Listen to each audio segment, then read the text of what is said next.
Good morning. I'm just posting an update. I had embryo transfer on Saturday.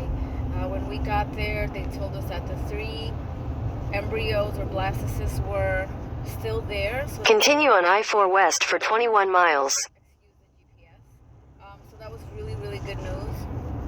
They graded our blastocysts, so they do A, B, or C in grading, and they grade the inner cell mass, and they grade the TE, which is what I believe is like the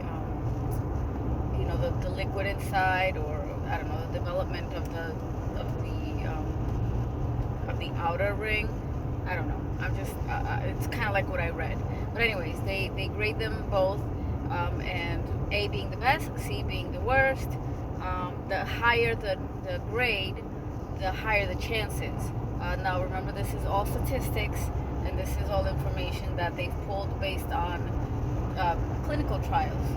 So not necessarily means that you don't fall into that percentage, which is why I don't like listening to those kind of percentages. But anyways, they do it that way. So we got a BB expanded. Expanded means that it's ready to hatch and to be implanted. So that's definitely a wonderful thing. We had one wonderful quality blastocyst, and they're like, this is the one that we want to transfer. So I agreed with that. Then the second one was a young blastocyst, which means it's like a day behind, so it's not expanded yet, so they wanted to give it an extra day, but it does have a more than a 50% chance of survival. So that one, if it does survive, it could be freezed, and it's a BB as well, it's just not expanded. The third one is expanded, but it's a B negative C, so it's the lowest quality, and they said that the chances of survival are lower than the other two. So we decided to leave the one that had a 50% chance of survival, or more than 50% chance of survival, so that if it does make it to the next day, we can freeze it and then give the one that we probably were going to lose a chance in the womb. So we put in the BB expanded and the other expanded, which is the B negative C.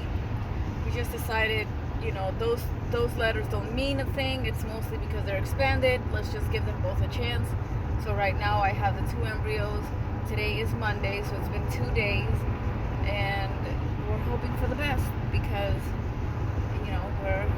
we're 41 years old, dude, and we want to really have this child. So best case scenario, we get to keep both.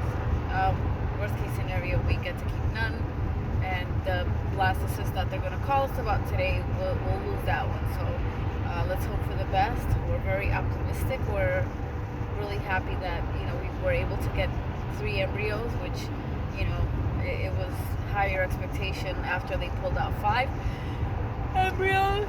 So that makes us really happy. And now we have to have, on Memorial Day, the 31st, we have to have our test, which is not going to happen, and I'm not going all the way to Washington, so I'm just going to wait till the day after to actually get tested. And our due date is February 7th, 2022, so that's super exciting. So I'll give another update on how the embryo is, and if I do get a positive result, hopefully, prayers. All right, have a wonderful one.